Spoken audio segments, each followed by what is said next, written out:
Good afternoon, good evening, wherever you are in the world today. I hope you are effing fantastic. Let's get into it. All right, so the first thing I want to point out for the MTOPS students is what to do when the price has superseded the scaling of your GAN tool. All right, so obviously we did okay over here. And yeah, I've been boasting about that for a while, so I'm just going to move on from there. What we do now when price has superseded the initial scaling of the GAN square is we extend it accordingly to give it the space it requires to finish off its transition. So I don't think the uptrend or the upward move is finished just yet. I can tell by the angle in which we have price action forming over here, right? So it's in an upward linear progression. So what we do, this is the first time I've actually touched this setup since the 10th of May. Today is the 21st, is we unlock it. If you're on TradingView, of course, you should lock your tools and then move the scaling up one level so that it matches and meets your 0.5 scaling line. So I'm going to take it from there and move it to there, right? So extend that. And now we've got a good looking scale. Let me just lock that in. What's important to note is the kill zone story that was told to us over here. Notice how the scaling actually was an indication even back then that this price action was going to be this big because of the interaction points of where it gets resisted within the kill zone. So this kill zone story, a little messy at first and frustrating to say the least, down on the lower time frames, got nice and anchored in and really good at the storytelling. Then launched off the 1/2, aggressively through the 1/1, stopped off at arc 2, did a little dance, did a little boogie, got down tonight, touched the 0.5 on the price projection, etched along, did a little leopard crawl, found its base on the 1/1, and then poof, powered through to arc 4, 1/2. All right. Just to neaten this up, I'm going to try just nudge the time at the bottom. So I'm going to unlock, move it back and forth and see how that looks. See whether or not everything else lines up. Now I'm going to take it back to the original scaling as overall the price interactions are best with this configuration. So that's what you're looking for, right? You're looking for the predominant story being told. So it launched off of there, got into this resistance point, and now it's going to ascertain what it wants to do next with its life. Let me just line that up again. Yes, if you're on TradingView, the tools do seem to, especially this cycle vertical line, that they do seem to drift somewhere. So obviously one of the developers aren't getting paid enough, and he's taking shortcuts or whatever the case may be. But if you do see that, it is a TradingView fault, and maybe something, if they get another round of millions of investment, can finally resolve those little errors. Okay, so what does this mean now to our new forecast? Well, obviously everything from where price is already formed is taken off, and from where price has already been at from an X and Y perspective, we block out. So that's super easy. Now, what do we have left? Well, what's left is basically this area over here. So I'm not foreseeing too much run action to this point at right now, but also I don't see it really getting to that point either. Okay, so when that happens, the way in which you investigate where it's most likely to go next is you make a copy of your GAN tool. Okay, it's locked, unlock it, bring it out to the position in which is an option for it to go to. Open up the GAN tool in its settings. Hey, there we go. Hit reverse and see where, oh man, I've got the green down. Hopefully that's not too distracting. But at this point, because my trained eyes can differentiate between the two, maybe to be kind to others, I could make it thicker, although that will take a lot of your time. So I'm just going to leave it as is. What I'm doing here is I'm investigating this as a potential turning point position, or perhaps there. Okay, and how I do that is I put the reverse GAN in scale with the current GAN and just put it at the various locations. I'm also investigating the halfway point between those two locations because of the higher time frame. It does allow us to get a little bit of leeway. At times, doesn't need to be the case, but always worth investigating.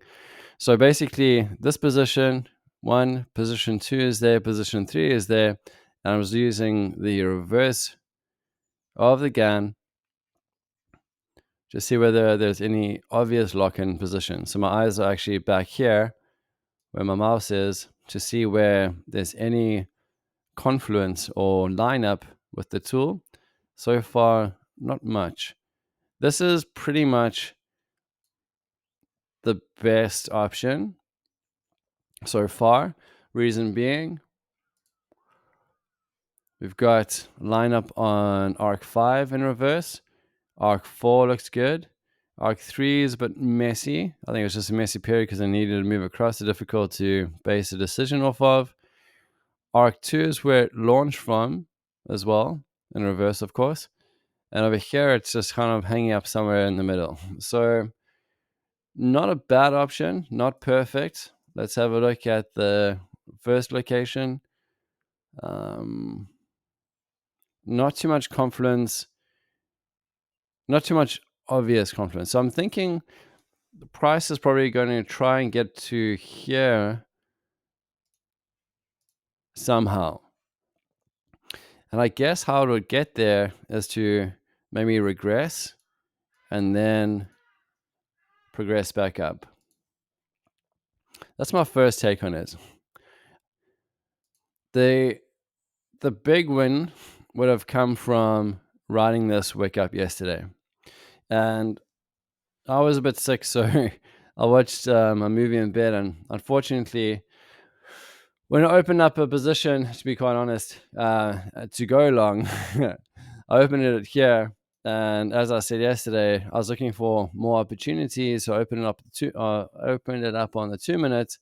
It then went down, took me out, hit my stop loss, and I said, "Well, screw you, bro. I know you're going up. I'm over you." And then basically the kids came, my wife came home and didn't happen everything. And then this run happened. So just a normal, typical gray hair, headbutt the wall kind of experience with trading. So that happens, and it happened to me yesterday. I was right. Stop loss got a hit, took me out of the trade, and then it ran to where it would have been a very profitable trade, and yet another effing reason for me to dive deeper into the AI that I'm writing, and something I'm going to focus on heavily. So the show is just, by the way, going to get shorter, so maybe that's beneficial for you guys, less rambling, and yeah, more time for me on the code, because I'm just over those experiences. I hate them. I'm right. It would have been a great trade for me, but the market said F you, and then F you again, basically. I'd rather be wrong, to be honest, than right, but not be rewarded for it. It's the worst thing ever. So that's why I'm offsetting all of that heavy emotion and frustration onto the AI so it can just handle all of that on my behalf. Right, so let's go down to the 128. The 128 over here, I'm going to take away these setups, as what I see now is that the turning point was in fact over here. So we work with absolute highs, and that's turning point 9 for quadrant 4. And then this I'll recycle down here to turning point 10. And then from there,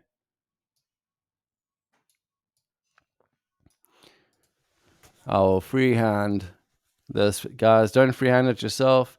Follow the MTOPS process. Again, I've just got an eye for this now. So my recommendation is to do the process properly. I'm just a veteran, so I get the luxury of going freehand. And put that down here over here. Make sure it's lined up. Yeah, it looks pretty good. Maybe nudge it across one.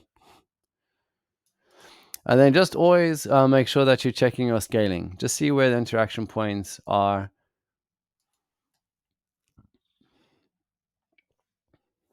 Yeah, that looks perfect. A slight nudge just to get this. And what I'm looking for, of course, is the progression. Launch from the 1/1, bang. Launch, resistance, and now it's deciding to do what it wants to do next. So in terms of forecast, once again, to update it, of course, we can't have a high form behind where price action is. It's just not the way it's done, and below where price action is. So there is this little wick that's gone up here, so that could be the high, although the oscillator is really wide open, so I don't see it as that. And then I suppose we'll block off anything from that line forth,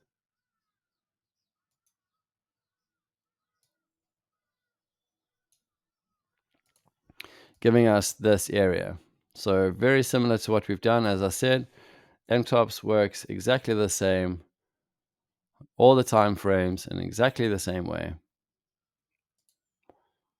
We're going to bring it in reverse and investigate where the most likely lock point is within this matrix, right? So you can see how price launches off of the support lines and then it stops at the resistance lines. If you guys aren't familiar with that, in terms of support and resistance, in the Gann tool, the fan lines are the support and the arc lines are the resistance. So that's the reason why I investigate the different interaction points, see how it stopped over there, and see whether or not there is a story to be told. So I'm investigating this one now. I don't see much confluence or story. Things just aren't lining up with the lines. I mean, that one is kind of, but it's not perfect. So I'm going to bring it up one to here now. And no, I'm not loving this. I'm not loving what I'm seeing. So I'm just going to freehand it.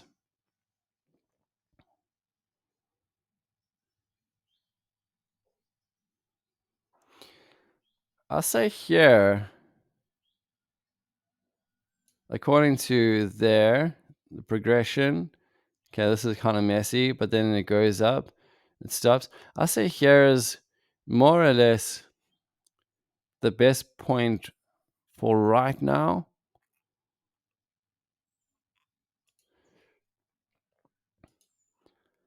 But overall, I do see it going down potentially. If this is the correct point on the 512, I do see it going down and then back up again. So I'm going to take those numbers away, allow it to do its thing. Maybe I'll just do a little scribble.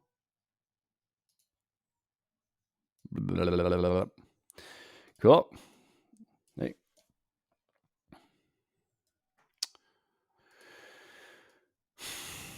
that's it for today. So I'm going to get coding with the AI. I'm motivated again because I missed this trade, even though I deserved it. Yeah, sometimes you got to use pain as a motivator. And let me tell you, I'm motivated. All right, that's it for now. Have a great day further. I'll see you guys in the next one. Ciao.